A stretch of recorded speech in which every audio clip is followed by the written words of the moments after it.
शाहजहांपुर में स्कूटी सवार 2 शिक्षिकाओं को अज्ञात वाहन ने मारी टक्कर। स्कूटी सवार दोनों शिक्षिकाओं की मौके पर ही मौत। पुलिस ने शवों को पोस्टमार्टम के लिए भेजा। रायबरेली पुलिस के हाथ लगी बड़ी सफलता। पुलिस ने अवैध शराब का किया भंडाफोड़। मौके से 6 लोग गिरफ्तार।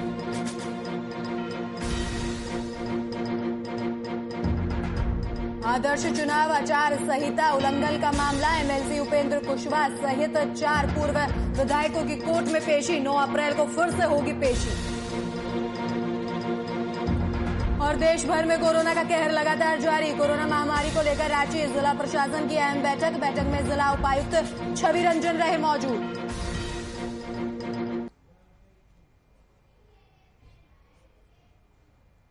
नमस्कार, आप देख रहे हैं वीआईपी न्यूज और मैं हूं आपके साथ राखी लांबा। बदायूं के दातागंज में पंचायत चुनाव को लेकर ब्लॉक दातागंज और समरेर में चल रहे नामांकन व्यवस्था के पहले दिन अपर जिला अधिकारी ने औचक निरीक्षण किया। इस दौरान संबंधित अधिकारियों को निष्पक्ष और शांतिपूर्वक नामांकन प्रक्रिया पूर्ण कराने के दिशा निर्देश दिए गए।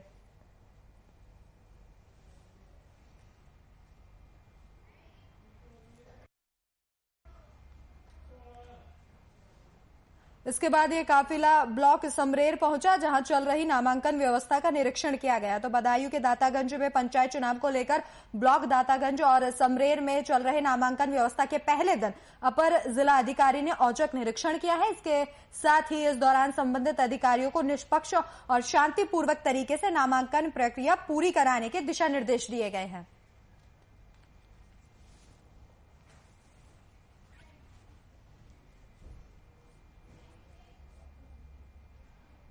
रायबरेली के बछरामा क्षेत्र की पुलिस ने आबकारी और स्वाट टीम के साथ मिलकर पंचायत चुनावों में प्रयोग करने के लिए बनाई जा रही देसी शराब का जकीरा बरामद किया। इस शराब की फैक्ट्री को शिवगढ़ क्षेत्र के नेवलापुर मजरे कुंभी से पकड़ा गया है और इसके साथ ही लाखों की शराब के साथ पुलिस ने 6 लोगों को गिरफ्तार किया है, जिनके पास से 3 लग्जरी गाड़ियां भी बरामद की गई है। मौके से हजारों लीटर शराब के 8 ही स्प्रिट और रैपर और ढक्कन बरामद किए गए हैं। बरामद शराब की कीमत करीब 10 लाख रुपए बताई जा रही है।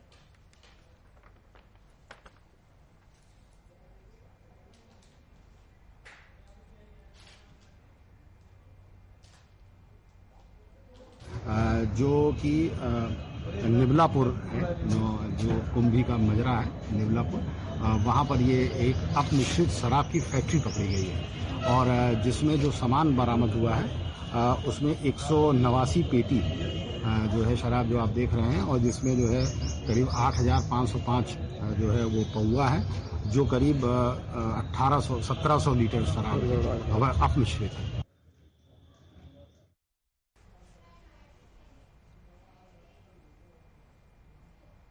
तो वहीं समाज में महिलाओं के साथ अप्रिय घटनाएं थमने का नाम नहीं ले रही हैं। मामला चंदौली जनपद के सकलडीहा थाना क्षेत्र के एक गांव का है, जहां 2 युवकों ने किशोरी के साथ सामूहिक दुष्कर्म किया। ये घटना बीते 4 अप्रैल की बताई जा रही है। वहीं परिजनों ने ढेड़ावल पुलिस चौकी पर मामले की शिकायत भी की है। आरोप है कि पुलिस ने कार्रवाई करने की बजाय अनसुनी करती रही और इससे किशोरी ने जहर खा लिया, जहां उसे वाराणसी स्थित मंडलीय चिकित्सालय में भर्ती कराया गया। उसकी हालत फिलहाल स्थिर बताई जा रही है।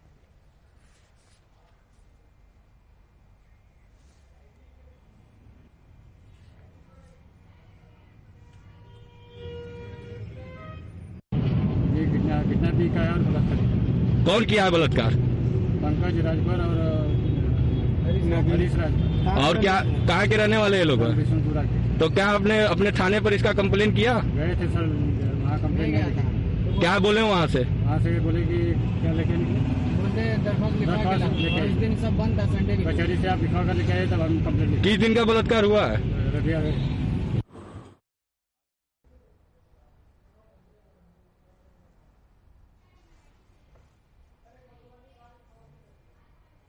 15 वर्ष है। दिनांक 4 अप्रैल 2021 को प्रातः 4 बजे शौच के लिए गई थी और दिन में 12 बजे वापस आई और उसने बताया कि उसके साथ 2 व्यक्तियों के द्वारा बलात्कार किया गया है, जो कि पीड़िता के ग्राम के ही निवासी हैं।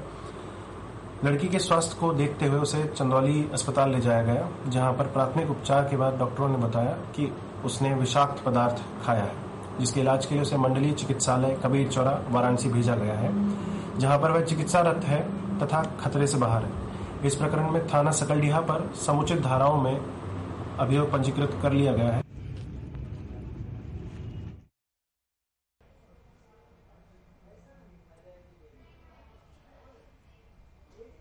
तो चुनाव की इस बयार में प्रत्याशी जीत के लिए हर हथकंडा अपना रहे हैं। गांव-गांव घूमकर लोगों से अपने पक्ष में मतदान करने की अपील की जा रही है। लेकिन सुल्तानपुर में एक अनोखा दृश्य देखने को मिला, जहां पत्नी को जिताने के लिए पति खेतों में गेहूं की फसल और चारा भी काटते नजर आए।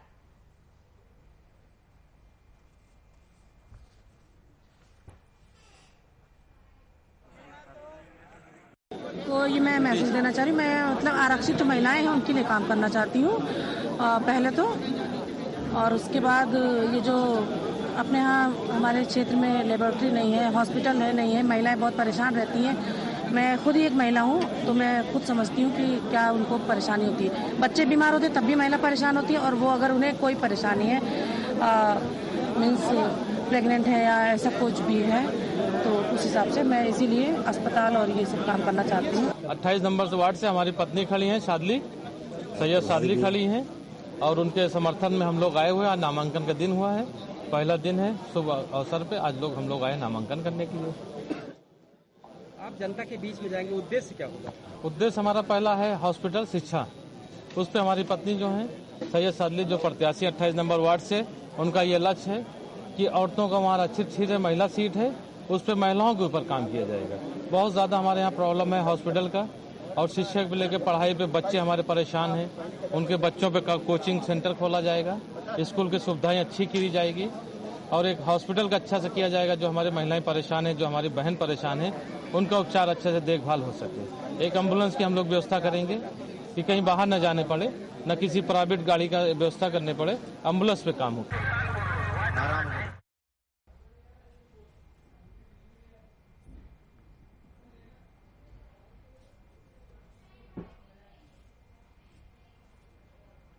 तो वहीं शाहजहांपुर में स्कूटी सवार 2 शिक्षिकाओं को अज्ञात वाहन ने टक्कर मार दी, जिसमें दोनों युवतियों की मौके पर ही मौत हो गई। घटना कांट थाना क्षेत्र के रसूलापुर मोड़ के पास की है। बता दें कि दोनों मृतक पूर्व बीएसपी जिला अध्यक्ष सुरेश चंद्र गौतम की बेटियां हैं, और फिलहाल पुलिस ने दोनों के शवों को कब्जे में लेकर पोस्टमार्टम के लिए भेज दिया है और आगे की कार्रवाई में जुट गई है।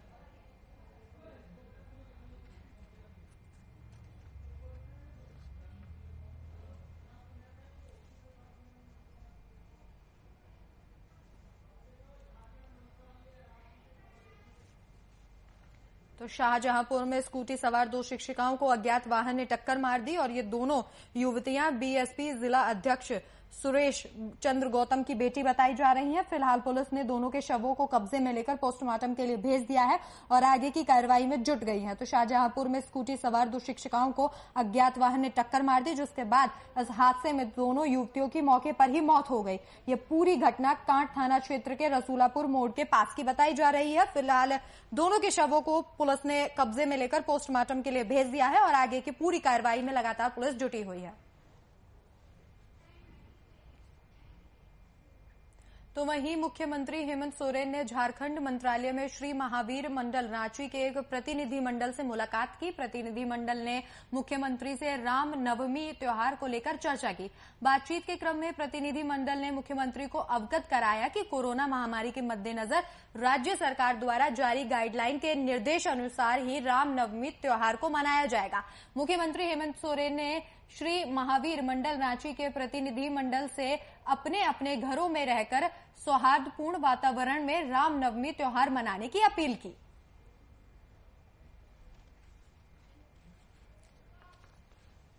तो सीएम हेमंत सोरेन ने झारखंड मंत्रालय में श्री महावीर मंडल रांची के एक प्रतिनिधि मंडल से मुलाकात की है और इसी के साथ उन्होंने लोगों से अपील की है कि रामनवमी के त्योहार को घर में रहकर ही मनाएं। कोरोना को देखते हुए उन्होंने लोगों से यह अपील की है। प्रतिनिधि मंडल ने मुख्यमंत्री से रामनवमी त्योहार को लेकर चर्चा की। बातचीत के क्रम में प्रतिनिधि मंडल ने मुख्यमंत्री को अवगत कराया कि कोरोना महामारी के मद्देनजर राज्य सरकार द्वारा गाइडलाइन के निर्देश अनुसार ही इस त्योहार को मनाया जाएगा। इसके साथ ही हेमंत सोरेन ने कहा कि सभी लोगों से उनकी अपील है कि वो घर में ही रहकर इस त्योहार को मनाएं।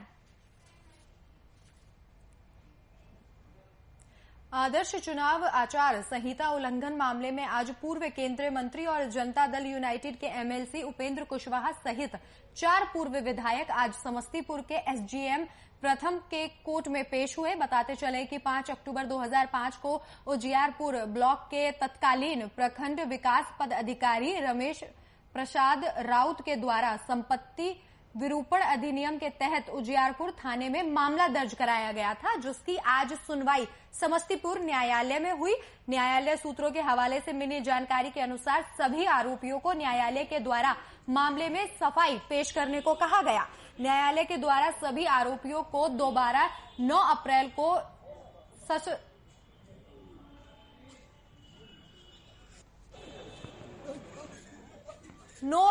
को उपस्थित होने के आदेश दिए गए हैं।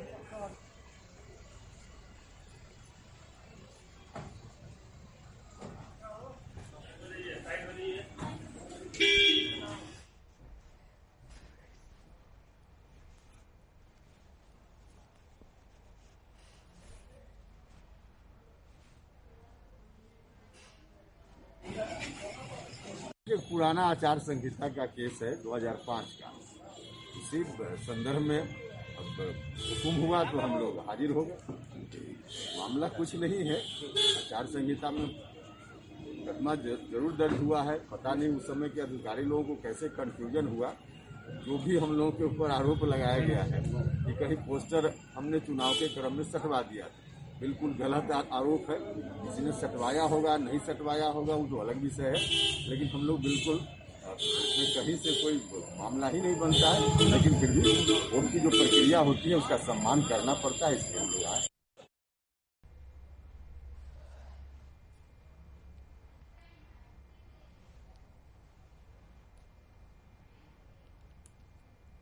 तो वहीं झारखंड में कोरोना वैक्सीन की कमी और टीकाकरण अभियान पर पड़ते असर को देखते हुए राज्य सरकार ने वैक्सीन के 10 लाख डोज केंद्र सरकार से मांगे हैं। इसके लिए मुख्यमंत्री हेमंत सोरेन ने खुद केंद्र सरकार को पत्र लिखा था। सूबे के स्वास्थ्य मंत्री लगातार केंद्र सरकार से संपर्क में थे, जिस पर संज्ञान लेते हुए केंद्र सरकार ने इसे मंजूरी देते हुए 2 गुना डोज देने की बात यहां पर कही है। कोविशील्ड के 20 लाख डोज जल्द ही झारखंड पहुंच जाएंगे। पहली खेप के रूप में 10 लाख डोज 6 अप्रैल को ही पहुंच जानी थी, लेकिन देर से अप्रूवल मिलने के कारण ये नहीं पहुंच सकी। अब 9 अप्रैल तक 10 लाख डोज पहुंच जाएंगे। उसके बाद बाकी 10 लाख डोज 15 अप्रैल तक राज्य को मिल जाएंगे। तो राज्य सरकार को मिलेगी 20 लाख की कोविड वैक्सीन की डोज और इसके साथ ही जल्द जो वैक्सीन की खेप है वो झारखंड पहुंच जाएगी। आपको बता दें कि झारखंड में कोरोना वैक्सीन की भारी कमी देखी गई थी, जिसको लेकर लगातार केंद्र सरकार के संपर्क में थे स्वास्थ्य मंत्री और कई बार सरकार को पत्र लिखा गया था कि झारखंड में वैक्सीन की कमी है जिसे पूरा किया जाए। और इसी चरण में अब केंद्र सरकार ने सुनते हुए इस मांग को वैक्सीन देने की घोषणा की है और इसके साथ ही राज्य सरकार को 20 लाख कोविड वैक्सीन यहां मिलेगी। जल्द ही झारखंड पहुंचेगी 20 लाख कोरोना की डोज और बताया यह भी जा रहा है कि 9 अप्रैल तक 10 लाख डोज यहां पर पहुंच जाएगी और राज्य सरकार ने वैक्सीन के 10 लाख डोज केंद्र सरकार से मांगे हैं।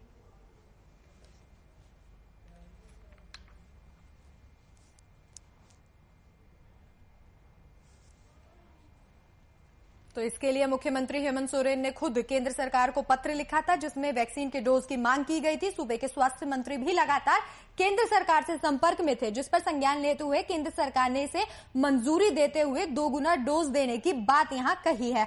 और इसके साथ ही कोविशील्ड के 20 लाख डोज जल्द ही झारखंड पहुंच जाएंगे। पहली खेप के रूप में 10 लाख डोज हालांकि 6 अप्रैल को ही पहुंच जाने थे, लेकिन देर से अप्रूवल मिलने के कारण ये नहीं पहुंच सकी। अब 9 अप्रैल तक 10 लाख डोज झारखंड पहुंच जाएंगे और उसके बाद बाकी जो 10 लाख डोज हैं वो 15 अप्रैल तक राज्य को मिल जाएंगे।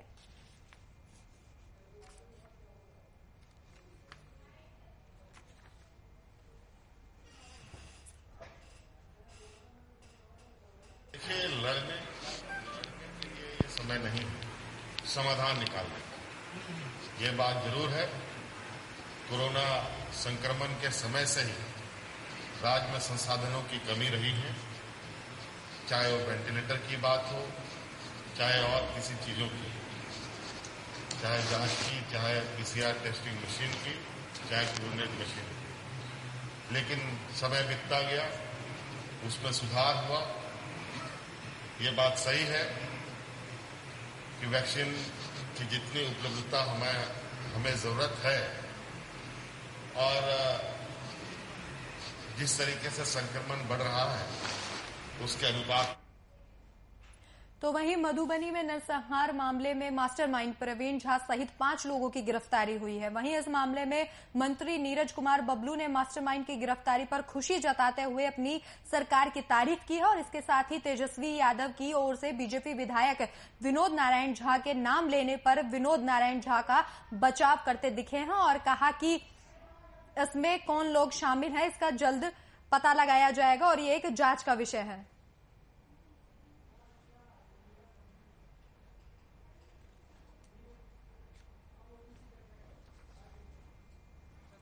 तो मधुबनी मामला काफी गंभीर था, बड़ी घटना घटित थी। मेरे संज्ञान में आए तो मैं तुरंत वहां गया और अधिकारियों को निर्देश भी दिया कि अविलंब गिरफ्तारी करें और गिरफ्तारी हुई है। सरकार का काम हुआ है और हम समझते हैं कि पुलिस प्रशासन के लोग जो आए हैं हरकत में और अविलंब गिरफ्तारी हुई है, तो इसके लिए धन्यवाद के पात्र हैं। माननीय मुख्यमंत्री जी भी इसको तुरंत संज्ञान में लिए, तुरंत निर्देश गया, डीजीपी को निर्देश गया, कई बार बताया गया, डिप्टी सीएम साहब भी, हमारे प्रदेश अध्यक्ष भी, सबों ने इस घटना को पूरे सीरियसली लिया और सबों ने निर्देश दिया डीजी को कि अविलंब गिरफ्तारी होनी चाहिए। अब स्पीडी ट्रायल चला करके और इस पर सजा कराया जाएगा, जो लोग दोषी हैं उसको सजा होगा।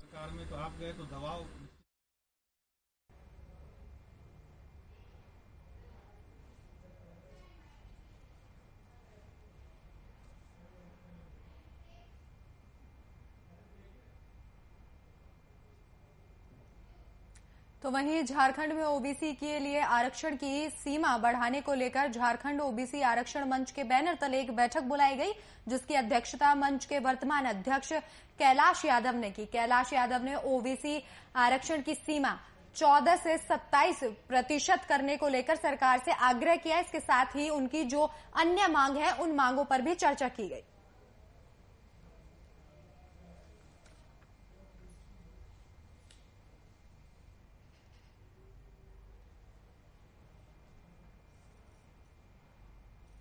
ये सब जितने लोग बैठे हुए हैं सब पिछड़े समाज से आने वाले लोग हैं और राज्य में 85% पिछड़ा समाज के लोग, जिसमें एसटी, एससी, ओबीसी, माइनॉरिटी के लोग हैं।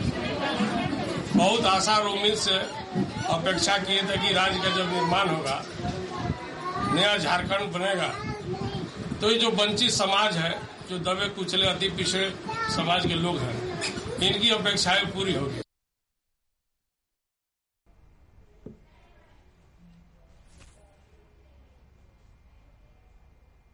तो बोकारो के बालीडीह औद्योगिक क्षेत्र में सुंदरम स्टील प्लांट के द्वारा हो रहे प्रदूषण और इल्लीगल तरीके से पानी यूज करने के खिलाफ ग्रामीणों ने प्रदर्शन किया और जमकर नारेबाजी की।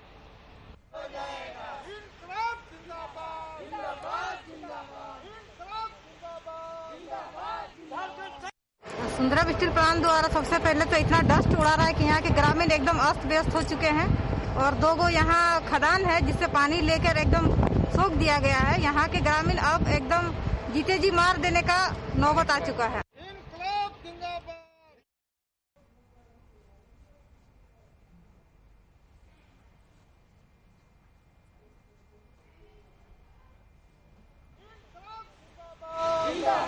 झारखंड सेना जिंदाबाद, जिंदाबाद, जिंदाबाद, झारखंड सेना।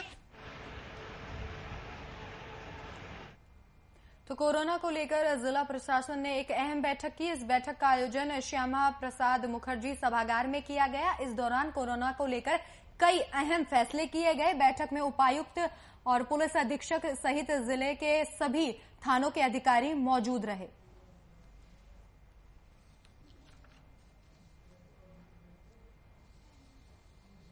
राज्य कार्यकारिणी कमांडर मुख्यतः जो है सभी अंचलाधिकारी ही हैं, तो उनको बुलाया गया ताकि प्राथमिकता और कोऑर्डिनेशन आपस में स्थापित रहे हम लोग।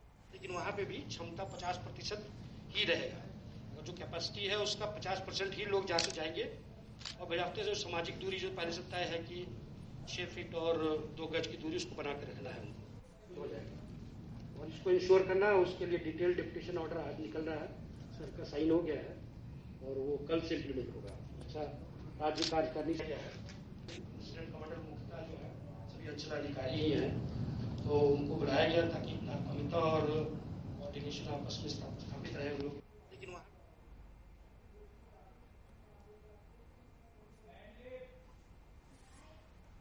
सभी लोगों के माध्यम से बताना चाहूँगा कि किसी भी परिस्थिति में 5 से ज़्यादा लोग का एक जगह पर एकत्रित होना वो पूर्णतः प्रतिबंधित रहेगा।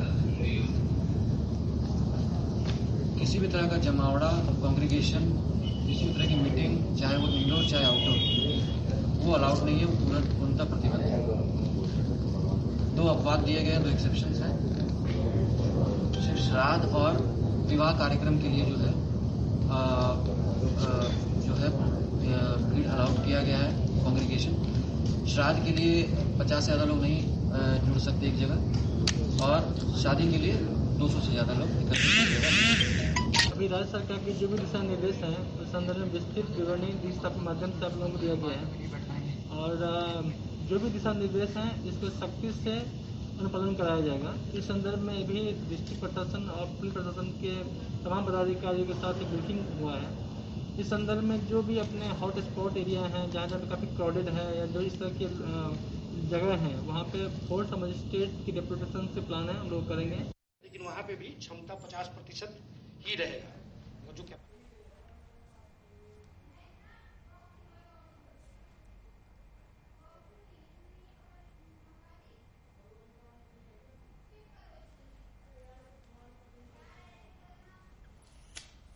तो कोरोना को देखते हुए जिला प्रशासन लगातार अहम बैठकें कर रहा है और एक और बैठक का यहां आयोजन किया गया। इस बैठक का आयोजन श्यामा प्रसाद मुखर्जी सभागार में किया गया। इस दौरान कोरोना को लेकर कई अहम फैसले यहां लिए गए। बैठक में उपायुक्त और पुलिस के कई बड़े अधिकारी मौके पर मौजूद रहे। बिहार में कोरोना के मरीजों का आंकड़ा तेजी से बढ़ रहा है, जिसे देखते हुए पटना जंक्शन पर रेलवे प्रशासन अलर्ट मोड पर है। बिहार से आने वाले यात्रियों के साथ बाहर जाने वाले यात्रियों की भी जांच की जा रही है। आरटी-पीसीआर जांच स्टेशन परिसर में शुरू कर दी गई है। वहीं आने जाने के वालों के लगेज को भी सैनिटाइज किया जा रहा है। इस दौरान स्टेशन परिसर में व्यवस्था का जायजा लिया हमारे संवाददाता कुमार गौतम ने। कहर को देखते हुए केंद्र सरकार और राज्य सरकार ने गाइडलाइन जारी कर दी है। रेलवे की क्या है हकीकत, ये हम आपको दिखाते हैं किस तरीके से स्टेशन परिसर पर जो पैसेंजर है उनकी कोविड की जांच की जा रही है। और ये जांच इसलिए भी जरूरी है क्योंकि जो लोग बाहर से आने या जाने वाले लोग हैं उनके द्वारा कहीं बिहार के अंदर संक्रमण न हो। और इसी संक्रमण को देखते हुए एक बार फिर बिहार अलर्ट जोन पर है।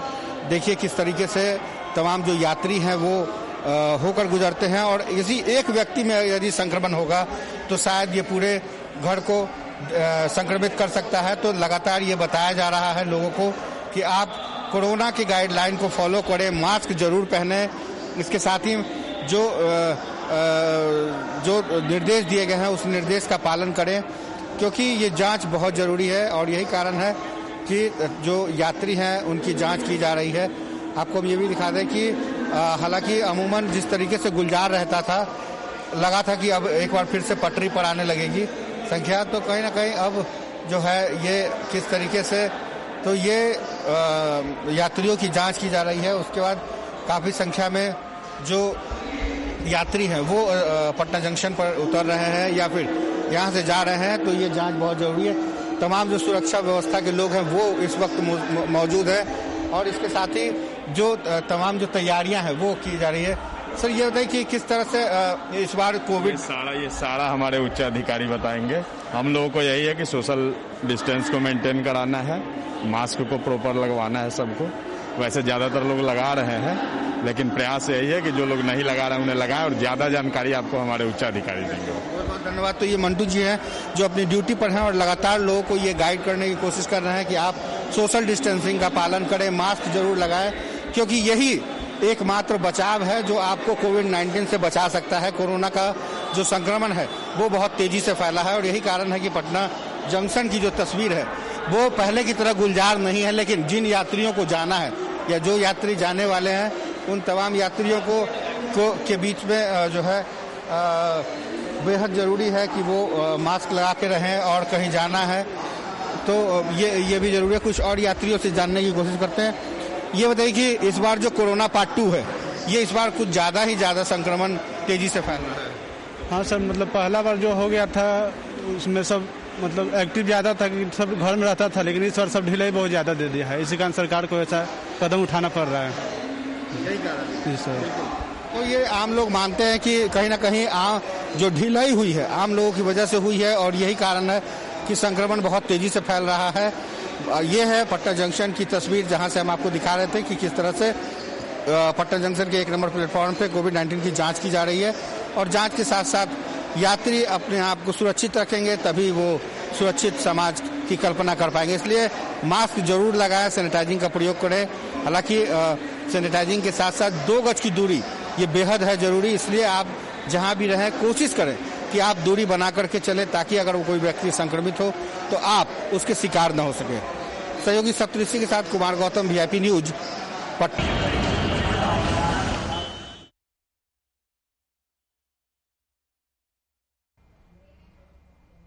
तो फिलहाल इस वक्त के बुलेटिन में मेरे साथ इतना ही। देश और दुनिया की तमाम बड़ी खबरों के लिए देखते रहिए VIP न्यूज। नमस्कार।